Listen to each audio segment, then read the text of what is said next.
Hello and welcome to week 12 of Artificial Intelligence. This week we're going to talk about reinforcement learning.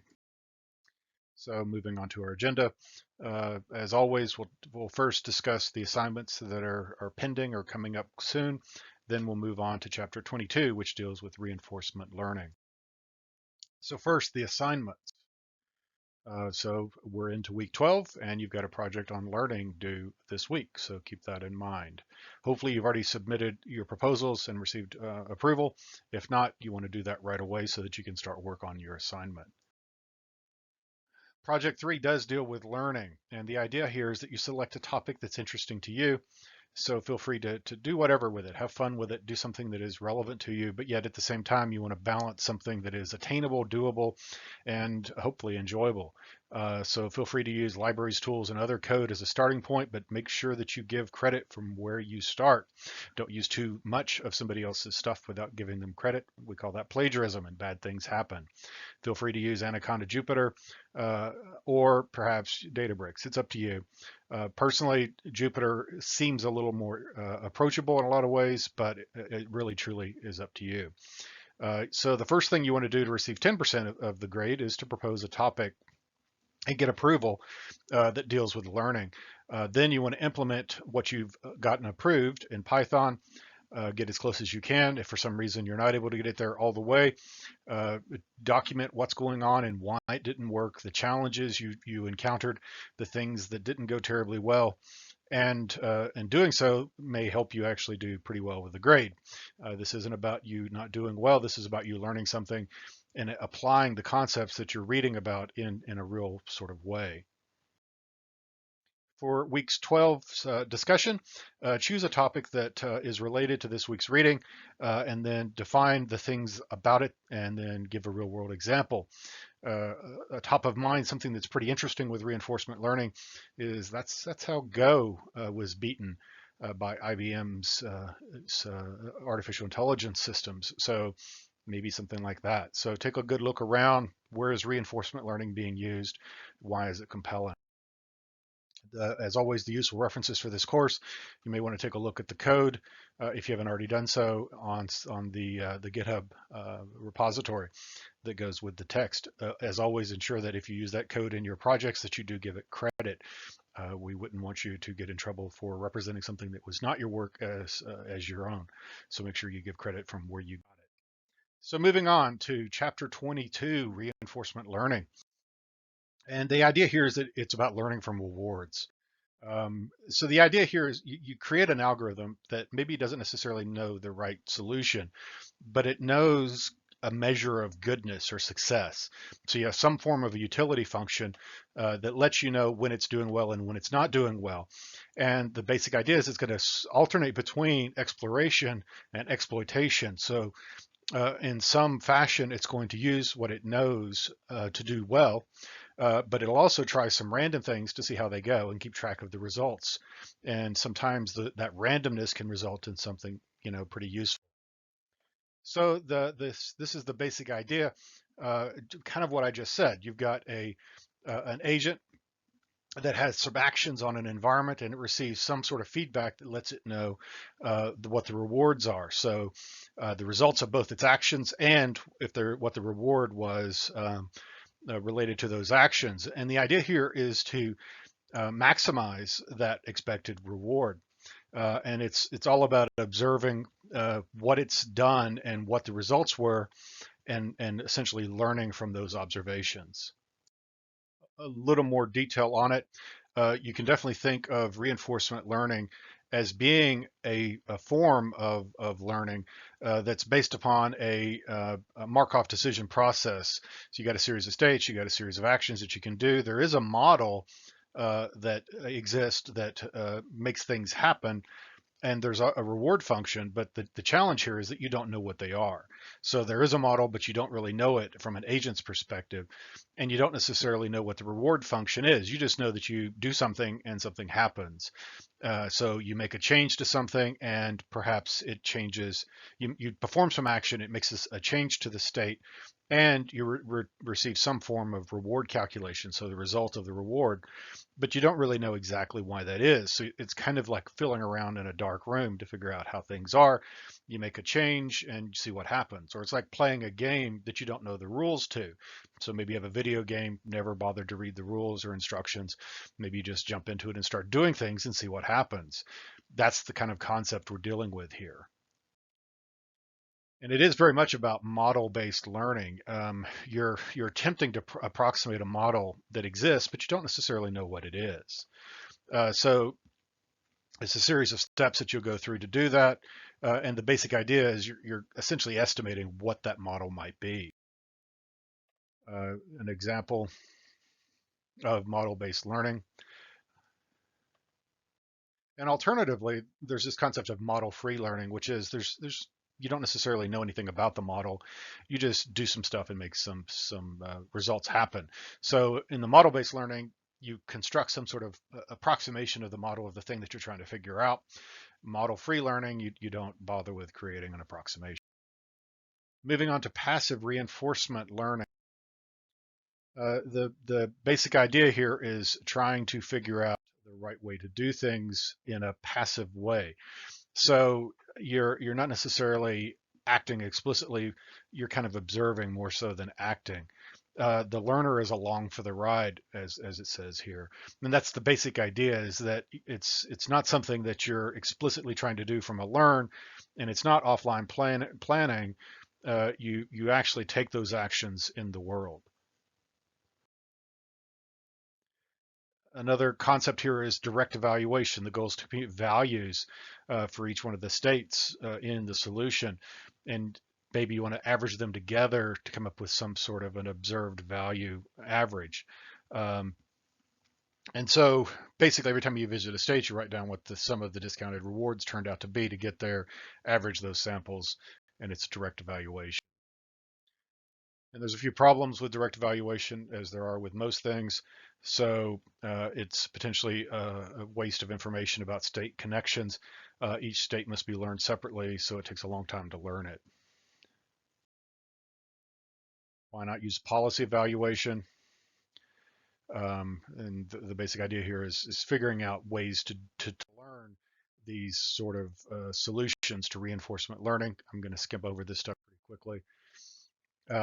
And then temporal differences, things change over time. Learning over time can always be challenging. It's still sort of an evaluation sort of concept, but you're doing so in a temporal model. Skipping on over the exponential moving average. Shifting gears now a little bit to active reinforcement learning. So a key difference whenever we're talking about active reinforcement learning versus passive is the role that the learner is taking. They're not just observing and basically taking notes, they're actually making the decisions. And as the diagram shows, they're suffering the consequences of those decisions as well.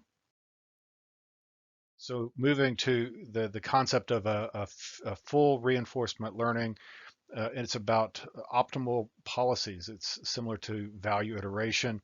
And the goal is the key thing to understand is to learn the optimal policy values. So the idea is to learn what is the best way that you can do something with the least either negative thing or the maximum good thing happening.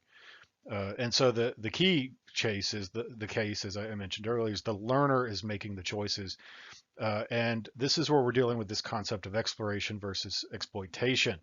The idea being that you may want to use what you already know. That's going to be the exploitation. But periodically, you may want to do something to see if there's a better way. So the mix of that is kind of the important thing to figure out is how much do you do of each. There's going to be some ratio that works out well so that you're getting a reasonable return, but you're also learning of ways to do things and recognizing things. And this isn't offline planning. You're actually making actions or taking actions in the real world or the world that you exist in. So the environment, you're actually doing something there rather than some sort of simulation approach in the sense of the environment might be simulated, but the agent is actually making those choices in its actual environment. Moving on to the concept of generalization in reinforcement learning. So taking these concepts and using them in a general sort of way. And again, it's back to the concept of exploration voice versus exploitation. And you can think of it of when you go out to eat. If you eat at the place that you always eat, you know what it's going to be like. You know the quality. Maybe it's not that great. Maybe it's okay. Maybe it's pretty reasonable as far as price goes. But you may occasionally want to do something you've not done before to see if it's better or not. And so the key challenge is to try to figure out what that mix of things. So how do you explore, right? So there's several schemes that you can use whenever you're exploring. You're switching over and doing exploration versus exploitation. You could, in a simple way, do random actions every time. And so it's literally every time flip a coin. Another with a small probability act randomly, with a large probability act on the current situation, and so on. So basically, the idea is that you may want to do uh, a certain amount of that randomness, but there's problems with using a random approach. Is eventually uh, you've explored this space, right? But you keep trying random things ever so often, so you could potentially lower that probability of acting randomly every time as you go forward. But you may not necessarily know the exact nature of the environment you're exploring, so you may not know with certainty that you've actually explored it all, right? So it may be that it's of benefit to keep trying longer, or maybe it's not necessarily a certain amount of time. Maybe it's when you reach some threshold. And the other solution is to use an exploration function. So what's an exploration function? And it basically lets you know when it's time to explore, right? So you explore potentially a fixed amount, or better yet, you look for things where you don't know how bad something might be, and then eventually you're going to stop exploring as you come to that sort of conclusion that you've looked where everything is and you got some sense of how good and bad various things might be. So the various types of exploration functions could be utilized. Here's a couple examples on the screen. So we talk about generalization across states. And it may very well be that what you're trying to do is utilize this basic Q-learning concept. I kind of skipped over that in this lecture. It's in your text if you're really into it. But the reality is, in most situations, you can't really learn all possible states, because especially when you think about a game like Go, where there is a huge number of possible states. So you may not visit them all during training. You may not be able to hold them all into memory, and so on. So instead, you want to come up with some form of generalization. And so you have a small number of training states for experience based upon previous experiences. And then you want to generalize that concept to something new. So maybe it looks a little bit like something you've seen before, so you do what you've done before, even if it's not 100% of a fit. Um, and it's a fundamental idea in machine learning, and you'll see it over and over again. And generalization is a key concept inside of machine learning. It's something that is very desirable for an algorithm to be generalizable, or data having been trained on one thing to be able to use it on something else. Feature-based representations, the basic idea is to describe a state using a vector of features, which are essentially properties. So here's an example of the might be the distance between, if you're playing Pac-Man, the distance between you and the closest ghost, the closest dot, how many ghosts, and so on.